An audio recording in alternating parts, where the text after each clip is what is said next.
Staff Sergeant Maria Santos stared at the official suspension notice in her hands, the words blurring together as her world crumbled around her. The fluorescent lights in the administrative office buzzed overhead, casting harsh shadows across the stark white walls that had witnessed countless military careers rise and fall. 28 years old, with 6 years of distinguished service behind her, Maria had never imagined she would find herself in this position. The accusations were serious and cut deep into her professional integrity. False reporting of combat engagements, exaggeration of enemy casualties, fabrication of mission details. The words felt like poison on the paper, each allegation a dagger thrust into the reputation she had built through blood, sweat, and countless sleepless nights in hostile territory. Lieutenant Colonel Harrison sat across from her, his weathered face showing no emotion as he delivered the devastating news. "Sergeant Santos, these allegations come from multiple sources within your unit," Harrison said, his voice carrying the weight of military protocol. "3 separate soldiers have come forward claiming that your after-action reports contain significant discrepancies. They allege that you've been inflating enemy casualty numbers and fabricating details about engagements that either didn't happen or were far less intense than reported." Maria's hands trembled slightly as she set the papers down on the metal desk. The accusations felt surreal, like she was watching someone else's nightmare unfold. For 6 years, she had served with distinction in some of the most dangerous regions of the world. She had been deployed 3 times to combat zones, earning commendations for her bravery and tactical expertise. The idea that anyone would question her honesty felt like a betrayal of everything she had sacrificed for her country. The investigation had begun 3 weeks earlier when Private Johnson approached his squad leader with concerns about Maria's reporting. Johnson, barely 21 and fresh from basic training, claimed that Maria had exaggerated the details of a patrol encounter where they had supposedly eliminated 5 enemy combatants. According to Johnson, there had been no firefight at all, just a routine patrol where they had encountered suspicious activity but no actual engagement. Within days, 2 other soldiers had come forward with similar claims. Corporal Peterson alleged that Maria had fabricated an entire ambush scenario during their deployment to Syria, claiming they had neutralized 7 enemy fighters when Peterson insisted they had only encountered 3 civilians who quickly dispersed when approached. Specialist Rodriguez added fuel to the fire by suggesting that Maria had been consistently padding her kill counts throughout their deployment, turning minor skirmishes into major combat operations in her reports. The military justice system moved swiftly once the allegations gained momentum. Maria found herself removed from active duty pending a full investigation, stripped of her leadership responsibilities, and facing the very real possibility of court-martial proceedings.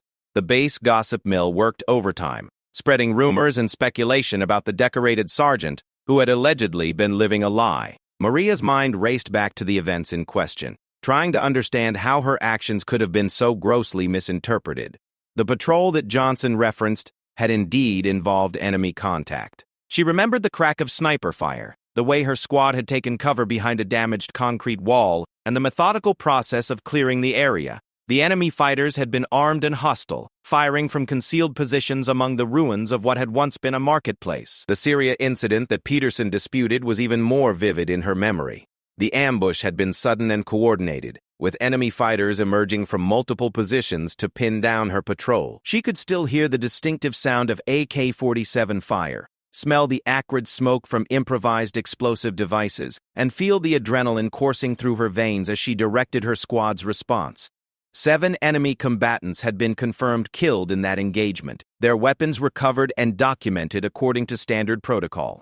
But now, sitting in this sterile office facing suspension, Maria began to wonder if her memory was playing tricks on her. Combat stress could affect perception and memory, she knew that. The intensity of combat situations could make seconds feel like hours, could make a single enemy fighter seem like an entire squad. Perhaps the accusations had merit. Perhaps her mind had transformed routine encounters into epic battles through the lens of adrenaline and fear. The doubt was almost worse than the accusations themselves. Maria had always prided herself on her integrity and attention to detail. Her reports were methodical and thorough, backed up by careful documentation and witness statements. She had never been the type of soldier to seek glory or inflate her achievements. Her focus had always been on completing missions successfully and bringing her soldiers home safely. Lieutenant Colonel Harrison continued reading from the official documentation, outlining the specific procedures that would govern the investigation. A team of military investigators would review all of Maria's after-action reports from the past 18 months, interviewing witnesses and examining physical evidence from the disputed incidents. Her personal effects would be searched, her communications monitored, and her psychological state evaluated to determine if there were underlying factors that might explain the alleged dishonesty. The process would be thorough and invasive, leaving no aspect of Maria's military service unexamined. Every mission, every report, every decision would be scrutinized by investigators trained to uncover deception and fraud. The presumption of innocence that governed civilian legal proceedings carried less weight in the military justice system, where unit cohesion and trust were considered essential to operational effectiveness. Maria's squad members would be interviewed individually and collectively, their statements compared for consistency and credibility. The accusers would be given protection from retaliation, while Maria would be isolated from her unit to prevent any attempt to influence witness testimony. The investigation would likely take months to complete, during which time her career would remain in limbo. The financial implications were staggering. Military benefits could be suspended or revoked if the charges were proven. Her security clearance would be reviewed and potentially revoked, making her ineligible for most military occupational specialties. The possibility of criminal charges loomed large, with potential penalties including imprisonment, dishonorable discharge, and forfeiture of all military benefits, including veteran health care and educational assistance. More devastating than the professional consequences was the personal toll. Maria's family had a proud tradition of military service stretching back 3 generations. Her grandfather had served in Korea, her father in Vietnam, and her older brother was currently deployed with Special Operations Command. The Santos family name was synonymous with honor, courage, and sacrifice. The allegations threatened to taint that legacy permanently. Her relationship with Staff Sergeant Michael Torres, a fellow soldier she had been dating for 2 years, was already showing strain under the pressure. Military relationships faced unique challenges under normal circumstances, but the cloud of suspicion surrounding Maria had created an almost impossible situation. Torres found himself caught between his personal feelings and his professional obligations, unable to provide the support Maria desperately needed without potentially compromising his own career. The base housing she had called home for the past 3 years suddenly felt like a prison. Neighbors who had once greeted her warmly now avoided eye contact, uncertain whether to offer support or maintain distance from someone under investigation. The sense of community that had sustained her through previous challenges had evaporated, replaced by isolation and suspicion. Maria's legal options were limited but important. She had the right to military counsel, provided free of charge by the Judge Advocate General's Corps. Alternatively, she could hire civilian counsel at her own expense, though few civilian attorneys had the specialized knowledge of military law necessary to mount an effective defense. The decision would impact both her financial resources and her legal strategy. The evidence against her appeared circumstantial but damaging. The accusers were credible soldiers with no apparent motive for false testimony. Their accounts were detailed and internally consistent, painting a picture of systematic dishonesty spanning multiple deployments and numerous incidents. The investigation would likely focus on establishing patterns of behavior and examining any physical evidence that might corroborate or contradict the various accounts. As Harrison concluded the formal notification process, Maria felt the weight of uncertainty settling over her like a heavy blanket. The next few months would determine not only her immediate future, but the trajectory of her entire life. The allegations had already damaged her reputation within the military community, regardless of their ultimate validity. Even complete exoneration would leave lingering questions about her credibility and judgment. The irony was not lost on Maria that her distinguished service record, which should have provided some protection against unfounded accusations, was now being used to suggest that she had been deceiving her superiors for years. Her commendations and awards were being reframed as evidence of a calculated campaign to build a false reputation through fraudulent reporting. The investigation would soon uncover the truth, but Maria understood that truth in military proceedings was often more complex than simple facts. Perception, unit dynamics, and institutional pressures could all influence the ultimate outcome. Her fate now rested in the hands of investigators who had never shared a foxhole with her, never witnessed her courage under fire, and never experienced the split-second decisions that define combat leadership. As she left the administrative office, Maria's mind was already turning toward the challenge ahead.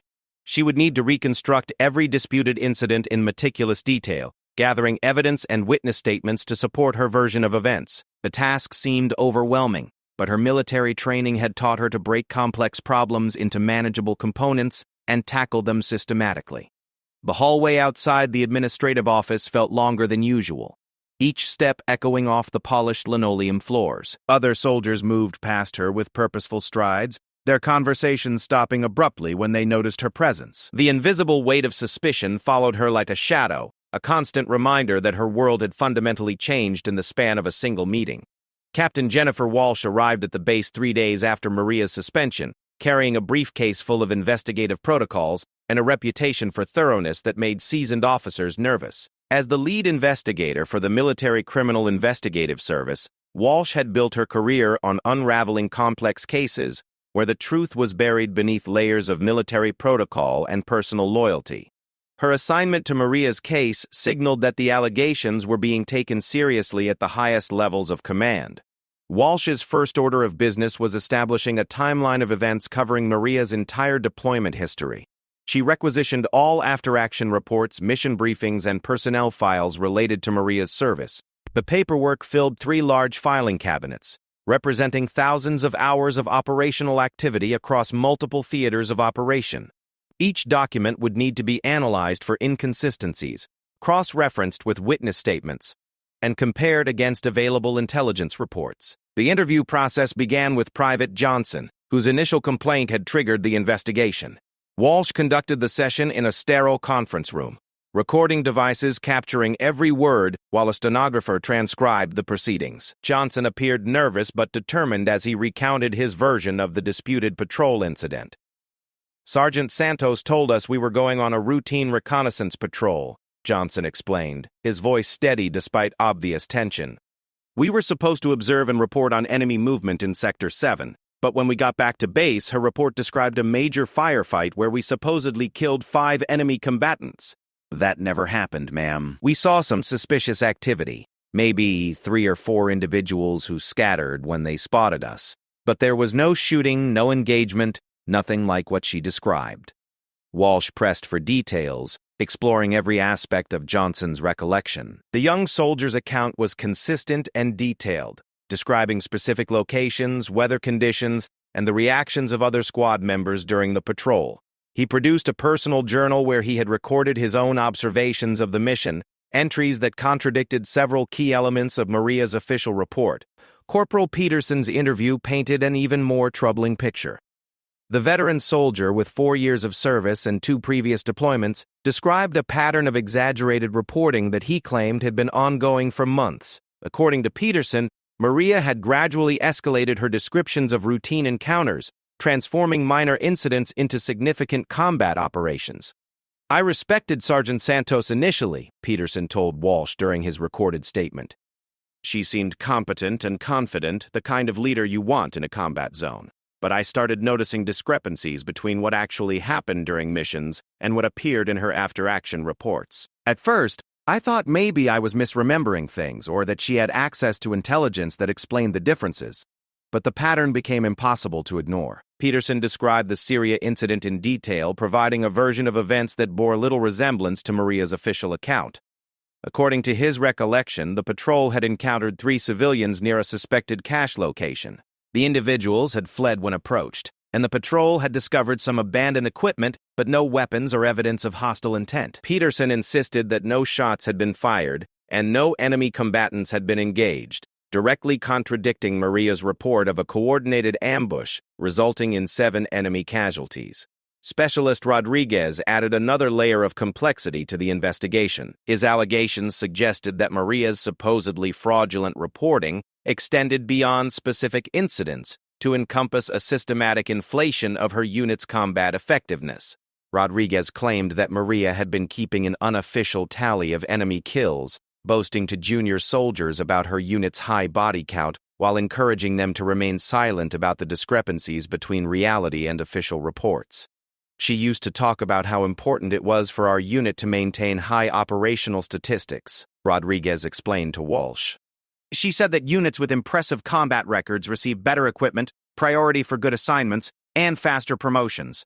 I thought she was just motivating us to be more aggressive and effective, but now I realize she might have been setting up a justification for padding our numbers. The allegations painted a picture of calculated deception that went far beyond simple misreporting.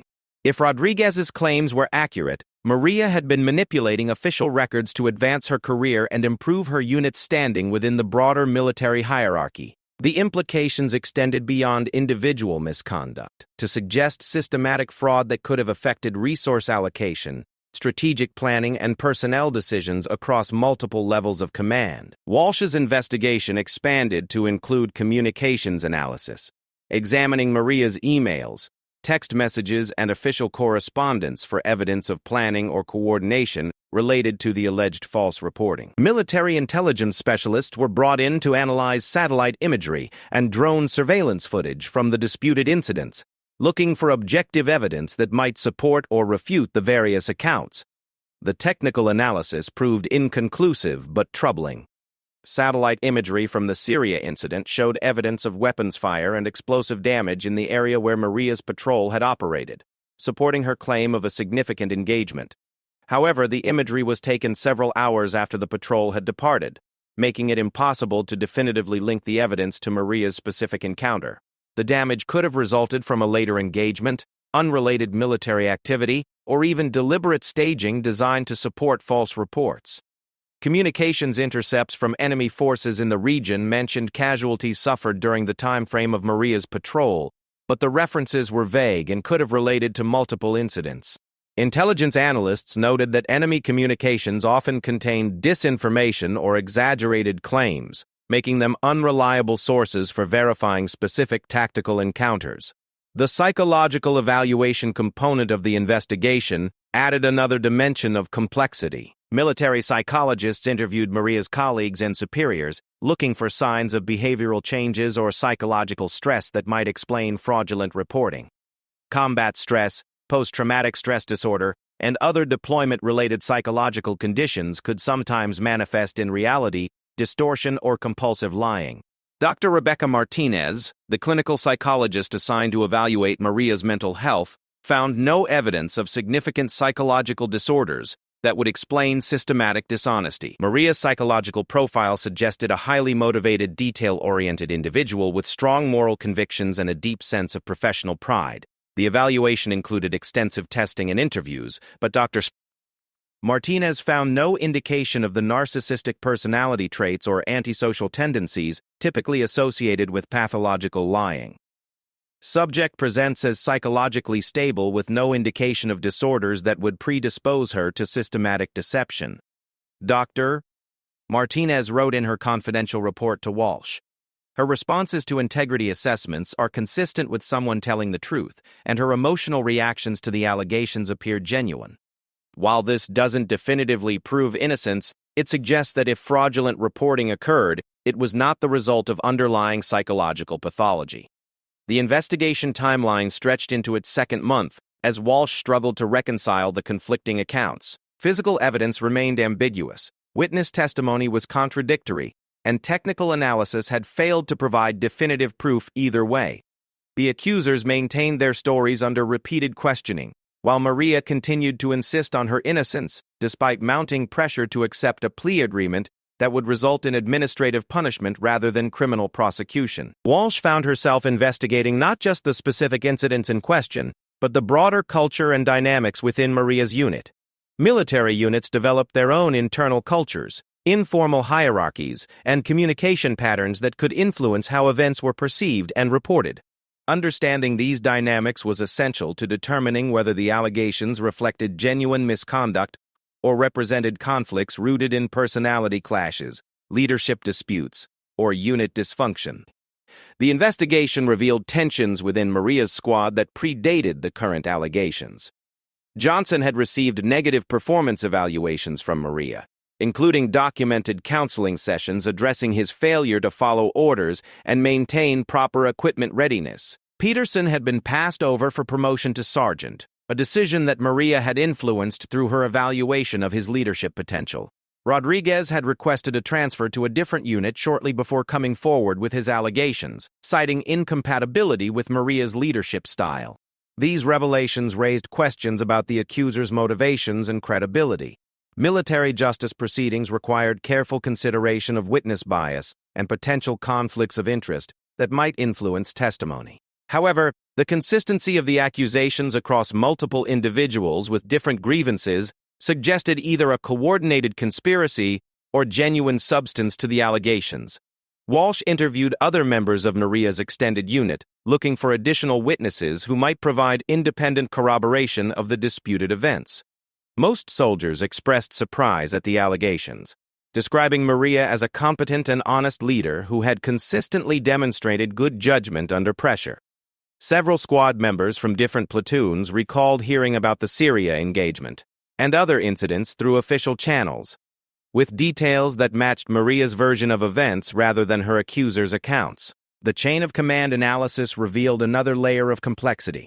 Maria's immediate superiors had consistently rated her performance as exemplary, recommending her for promotion and additional responsibilities based on her reported combat effectiveness. If the allegations were true, it meant that multiple levels of command had been deceived by fraudulent reporting, raising questions about supervision and oversight procedures throughout the unit. Lieutenant Colonel Harrison found himself in an increasingly uncomfortable position as the investigation progressed. His positive evaluations of Maria's performance were now being scrutinized as potential evidence of command failure or negligence. The possibility that systematic fraud had occurred under his watch threatened his own career prospects and raised questions about his judgment and leadership capabilities. The investigation also examined the broader context of military operations in the regions where the disputed incidents had occurred. Combat zones presented unique challenges for accurate reporting, with rapidly changing tactical situations, limited communication capabilities, and intense pressure to provide timely intelligence to higher command levels. The fog of war could easily explain discrepancies between different accounts of the same events, especially when those accounts were compiled hours or days after intense combat situations. Walsh's interviews with intelligence officers and operational planners revealed that Maria's reports had been used to inform tactical decisions and resource allocation throughout her deployment. If the reports contained false information, those decisions might have been based on fundamentally flawed intelligence, potentially putting other units at risk or wasting valuable resources on non-existent threats. The stakes of the investigation continued to escalate as its implications became clear to senior command. What had begun as a routine misconduct inquiry was evolving into a complex case with the potential to expose systematic problems with combat reporting and oversight procedures. The outcome would likely influence policy changes and procedural reforms that would affect the entire military organization. Brigadier General Marcus Thompson had built his distinguished career on the principle that truth would always emerge if one dug deep enough and remained patient enough to let facts speak for themselves. With 32 years of military service spanning multiple conflicts and peacekeeping operations, Thompson had developed an instinct for detecting inconsistencies in military reporting and personnel matters. When Captain Walsh's preliminary investigation report landed on his desk, something about the Maria Santos case immediately caught his attention. Thompson's initial interest stemmed not from the allegations themselves, but from the name Santos and its association with a series of classified operations that had taken place during his own deployment to Syria 18 months earlier. As a colonel at the time, Thompson had commanded the regional task force responsible for coordinating special operations and intelligence-gathering activities throughout the sector where Maria's unit had operated. Her name had appeared in several intelligence briefings, but the context had been far different from what the current allegations suggested. The general's private office reflected his methodical approach to military service. Awards and commendations covered one wall, while detailed maps of various conflict zones occupied another. A secure computer terminal provided access to classified databases and communication networks that most personnel would never see. Thompson used this access to begin his own unofficial review of the Santos case, driven by a nagging feeling that critical information was being overlooked or deliberately obscured. His first discovery came through the classified intelligence database that tracked high-value targets and successful elimination operations. Maria Santos's name appeared in multiple reports as the leader of missions that had resulted in the confirmed elimination of known enemy commanders and technical specialists. These were not routine patrol encounters or chance meetings with hostile forces, but planned operations targeting specific individuals whose removal had significantly degraded enemy capabilities in the region. The Syria incident that formed the centerpiece of the allegations against Maria was listed in the database as Operation Desert Falcon, a joint intelligence and special operations mission designed to eliminate a cell of bomb makers who had been responsible for numerous improvised explosive device attacks against coalition forces. According to the classified records, Maria's patrol had not stumbled into an accidental encounter with enemy forces, but had been specifically tasked with locating and eliminating the bomb-making cell based on intelligence provided by signals intercepts and human intelligence assets. Thompson's access to classified communications revealed a more complex operational picture than what appeared in the standard after-action reports. Maria's unit had been operating under special authority that allowed them to conduct targeted elimination missions while maintaining cover as routine patrol operations. The classification level of these missions meant that even most members of Maria's own squad would not have been briefed on the true nature of their activities. The operational parameters of these classified missions explained the discrepancies that had triggered the investigation. Squad members who were not cleared for access to the mission details would have experienced what appeared to be chance encounters with enemy forces, while Maria, as the squad leader with appropriate security clearances, would have been operating according to specific targeting objectives and rules of engagement that differed significantly from standard patrol protocols. Thompson discovered that the 7 enemy combatants killed during the Syria incident were not random fighters, but specifically identified members of the bomb-making cell that had been tracked by intelligence services for months. Each individual had been photographed, fingerprinted, and confirmed killed through multiple intelligence channels. The operation had been considered a significant tactical success, disrupting a major source of improvised explosive device threats throughout the region. The classified nature of these operations created a nearly impossible situation for Maria's defense. She could not reveal the true nature of her missions without violating security protocols that carried severe criminal penalties. Her after-action reports had been carefully constructed to provide necessary operational information to cleared personnel while maintaining operational security and protecting ongoing intelligence activities. The apparent exaggerations and fabrications were actually coded language designed to communicate mission success without compromising classified methods and sources. General Thompson faced his own dilemma as this information became clear. The investigation had proceeded for months without access to the classified context that explained Maria's actions and reporting. Captain Walsh and her investigative team lacked the security clearances necessary to review the classified operations files, meaning they had been evaluating Maria's conduct based on incomplete and misleading information. The general's review of Maria's complete operational record revealed a pattern of exceptional performance in some of the most dangerous and sensitive missions conducted by his task force. Her unit had been responsible for eliminating dozens of high-value targets, disrupting enemy supply chains, and gathering intelligence that had saved countless lives throughout the region. The missions required extraordinary skill, courage, and judgment, qualities that Maria had consistently demonstrated under the most challenging circumstances.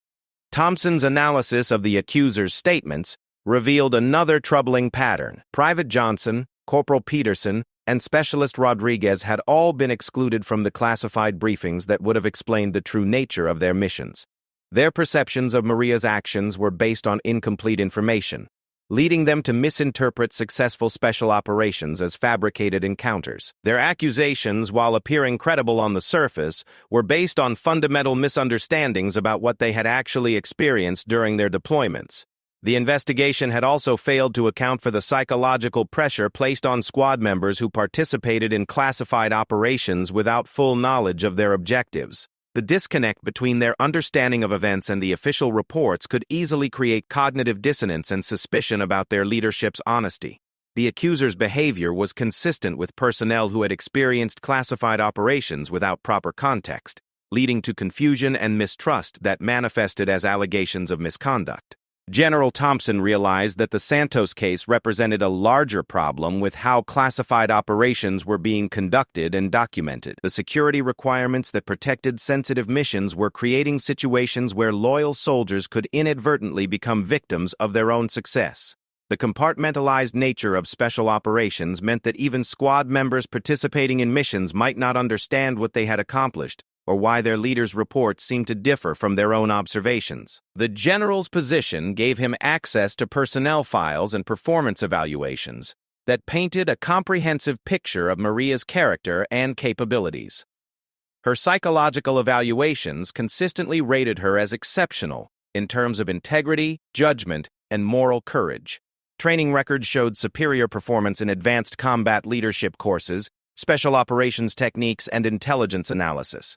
Peer evaluations from officers who had worked with her in classified contexts unanimously praised her professionalism and reliability. Thompson also discovered that Maria had been recommended for several classified commendations that could not be processed through normal channels due to the sensitive nature of the operations involved. These recommendations came from intelligence officers, special operations commanders, and senior enlisted personnel who had direct knowledge of her contributions to mission success. The recommendations described specific acts of heroism and tactical brilliance that had never been publicly recognized due to classification requirements. The general's investigation revealed that the timing of the accusations against Maria coincided with her selection for promotion to Sergeant First Class and assignment to a specialized unit responsible for training other soldiers in advanced combat techniques. The promotion would have required an extensive background investigation and security clearance review that might have revealed the classified nature of her previous missions. The allegations had effectively derailed this process, removing her from consideration for the advanced assignment. Thompson began to suspect that the accusations might have been motivated by factors beyond simple misunderstanding about mission reporting. Military units often developed internal politics and rivalries that could influence how personnel perceived and reported on their colleagues' behavior. The fact that all three accusers had experienced negative interactions with Maria in their performance evaluations suggested that personal grievances might have colored their interpretation of events. The general's access to communications intelligence revealed another crucial piece of information that had been overlooked by the investigation. Enemy communications intercepted during and after the disputed missions contained specific references to losses suffered during engagements with Maria's unit.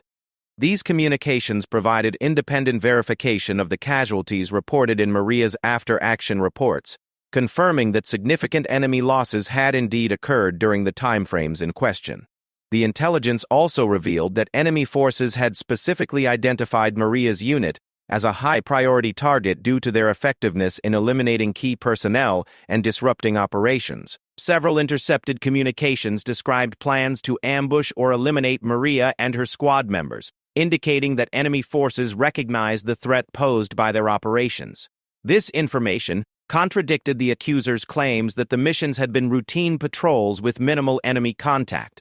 General Thompson's review of the administrative aspects of the investigation revealed procedural irregularities that raised questions about its conduct and conclusions. The investigation had proceeded without proper consultation with intelligence personnel who could have provided context for the classified operations. Security protocols required that any investigation touching on classified activities be coordinated with appropriate intelligence authorities, but this had not occurred in Maria's case. The general also discovered that several key witnesses who could have provided crucial testimony about the classified missions had not been interviewed because they were deployed to other theaters of operation. Their testimony would have corroborated Maria's version of events and provided the operational context necessary to understand the discrepancies that had triggered the investigation. As Thompson delved deeper into the case files, he realized that Maria Santos represented everything that was best about the modern military. Courage, competence, integrity, and dedication to mission accomplishment above personal recognition. Her willingness to conduct dangerous missions while maintaining operational security had made her unit exceptionally effective, but it had also made her vulnerable to misunderstanding and false accusations from personnel who lacked the full picture of their activities. The general understood that his intervention in the case would need to be carefully managed to protect ongoing classified operations while ensuring that justice was served.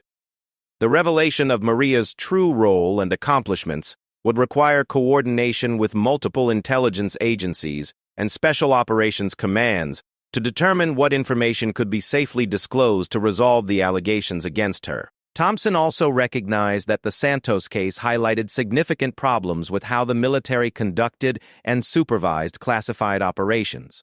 The compartmentalization necessary for operational security had created a situation where successful soldiers could be accused of fraud by their own colleagues. The system needed reforms to better protect personnel who conducted sensitive missions while maintaining the security requirements that kept those operations effective. The general's review convinced him that Maria Santos was not only innocent of the charges against her, but was actually one of the most effective and valuable soldiers in his command. Her record of accomplishment in classified operations represented a level of skill and dedication that deserved recognition rather than investigation. The accusations against her were based on misunderstandings that could have been avoided, with better communication and clearer operational procedures. The meeting that would change everything took place on a Tuesday morning in General Thompson's secure conference room. Its soundproof walls lined with awards and commendations from 3 decades of distinguished service. Maria Santos sat at the polished mahogany table, her dress uniform crisp despite the weight of 3 months under investigation. Across from her sat Captain Walsh, Lieutenant Colonel Harrison, and the general himself, surrounded by classified file folders that would finally reveal the truth about her alleged misconduct. General Thompson opened the session with characteristic directness, his weathered hands placing a thick manila folder marked with multiple classification stamps on the table between them. The silence in the room was profound as he began to speak, his voice carrying the authority of someone who had commanded thousands of soldiers in combat and understood the true cost of military service. Sergeant Santos, for the past 3 months you have endured an investigation based on allegations that your after-action reports contained false information about combat engagements and enemy casualties. Thompson began, his steel-gray eyes fixed on Maria's face. What this investigation failed to account for was the classified nature of many of your missions, and the exceptional performance you demonstrated while conducting some of the most dangerous operations in recent military history. The general opened the classified folder and withdrew a series of documents that bore the seal of the Defense Intelligence Agency and markings indicating their top-secret classification level.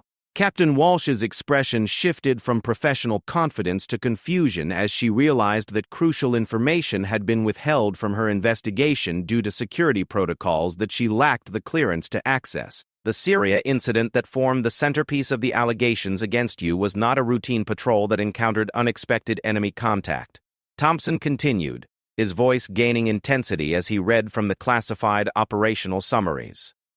Operation Desert Falcon was a targeted elimination mission designed to neutralize a bomb-making cell that had been responsible for 17 separate improvised explosive device attacks against coalition forces, resulting in 43 casualties, including 12 fatalities.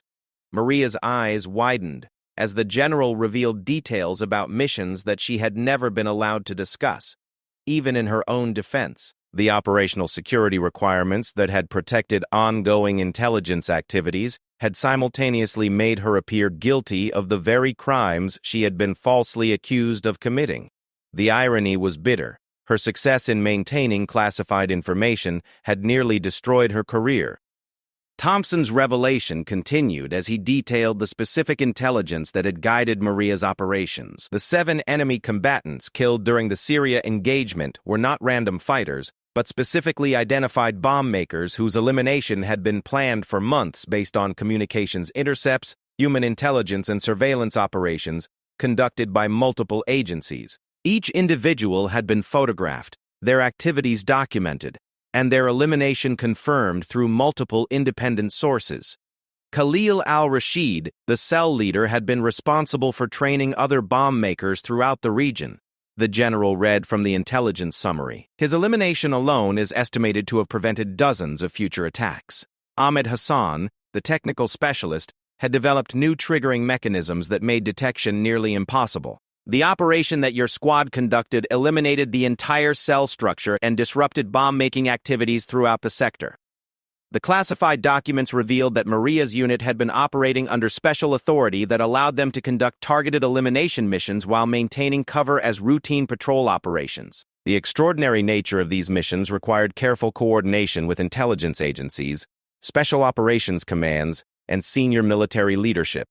The after-action reports that had appeared exaggerated were actually carefully constructed to provide necessary information to cleared personnel while protecting ongoing operations and intelligence sources. Captain Walsh found herself in the uncomfortable position of realizing that her months-long investigation had been fundamentally flawed from its inception. The evidence she had carefully gathered and analyzed was meaningless without the classified context that explained Maria's actions and reporting procedures. The accuser's statements, while sincere, were based on incomplete information that had led them to misinterpret successful special operations as fabricated encounters. The general's presentation continued, with revelations about the scope and impact of Maria's classified operations.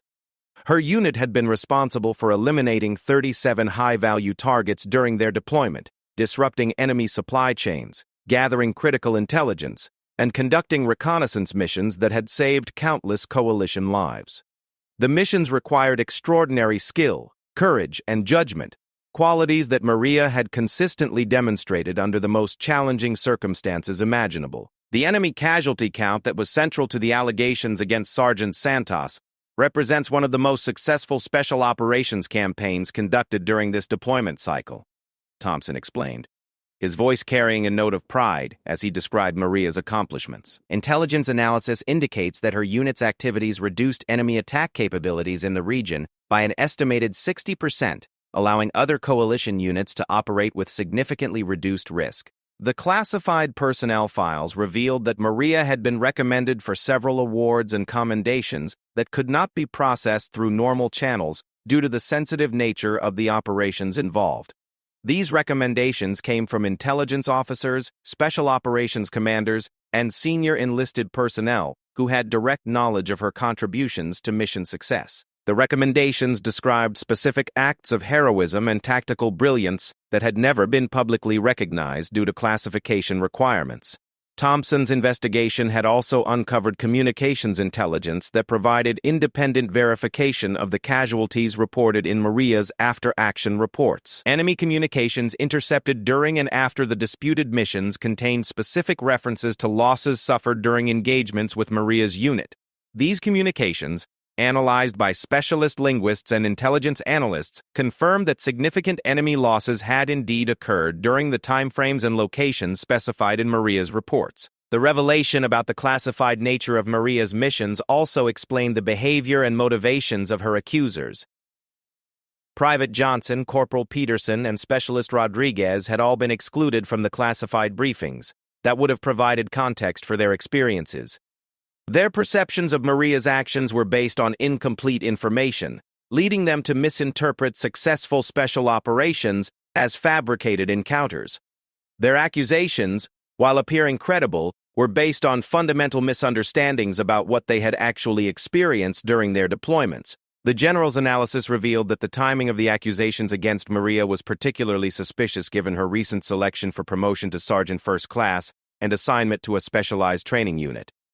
The promotion would have required an extensive background investigation that might have revealed the classified nature of her previous missions to investigating personnel. The allegations had effectively derailed this process, removing her from consideration for the advanced assignment. General Thompson's presentation also addressed the systemic problems that the Santos case had revealed about how classified operations were conducted and supervised. The compartmentalization necessary for operational security had created situations where successful soldiers could be accused of misconduct by their own colleagues who lacked the full picture of their activities. The security requirements that protected sensitive missions were simultaneously creating vulnerabilities for personnel who conducted those missions with distinction. The investigation against Sergeant Santos proceeded for months without access to the classified information that would have immediately exonerated her, Thompson noted, his criticism of the process evident in his tone. This represents a failure of our procedures and protocols that must be addressed to prevent similar situations in the future. No soldier should face career-ending allegations because of their success in classified operations. The general's review of Maria's complete service record painted a picture of exceptional dedication and competence that went far beyond her classified operational achievements. Her training record showed superior performance in advanced combat leadership courses, special operations techniques, and intelligence analysis. Psychological evaluations consistently rated her as exceptional in terms of integrity, judgment, and moral courage. Peer evaluations from officers and enlisted personnel who had worked with her in various contexts unanimously praised her professionalism and reliability. Thompson also revealed that enemy forces had specifically identified Maria's unit as a high-priority target due to their effectiveness in eliminating key personnel and disrupting operations. Several intercepted communications described plans to ambush or eliminate Maria and her squad members, indicating that enemy forces recognized the threat posed by their operations. This information directly contradicted the accuser's claims that the missions had been routine patrols with minimal enemy contact. The administrative review conducted by General Thompson revealed procedural irregularities in the investigation that raised serious questions about its conduct and conclusions. The investigation had proceeded without proper consultation with intelligence personnel who could have provided context for the classified operations. Security protocols required that any investigation touching on classified activities be coordinated with appropriate intelligence authorities, but this coordination had not occurred in Maria's case. Several key witnesses who could have provided crucial testimony about the classified missions had not been interviewed because they were deployed to other theaters of operation or were involved in ongoing sensitive operations. Their testimony would have corroborated Maria's version of events and provided the operational context necessary to understand the discrepancies that had triggered the investigation. As the general concluded his presentation, the magnitude of the injustice that Maria had endured became clear to everyone in the room. A soldier who had risked her life repeatedly to protect her fellow service members and accomplish critical missions had been subjected to months of investigation and career-threatening allegations based on incomplete information and procedural failures. Her willingness to maintain operational security, even when facing criminal charges, demonstrated the very integrity and dedication that made her such an exceptional soldier. The impact of the revelation extended beyond Maria's individual case to raise fundamental questions about how the military balanced operational security requirements with personnel protection and administrative justice. The compartmentalization necessary for effective special operations had created blind spots in oversight and investigation procedures that could destroy the careers of successful soldiers who were simply doing their jobs according to classified parameters. General Thompson's final statement addressed the immediate steps necessary to resolve Maria's situation and prevent similar injustices in the future. The allegations against her would be immediately withdrawn, her suspension lifted, and her personnel file cleared of any reference to the investigation. More importantly, the military would need to develop new procedures for investigating personnel involved in classified operations to ensure that security requirements did not compromise administrative justice or personnel protection. The room fell silent as the weight of Thompson's revelations settled over the assembled officers. Maria Santos, the soldier who had been facing the end of her career just hours earlier, had been revealed as one of the most effective and dedicated warriors in modern military history. Her kill count, far from being fabricated, represented a level of operational success that few soldiers ever achieved. The general's shocked recognition of her true accomplishments marked the beginning of her vindication and the end of a nightmare that had lasted far too long.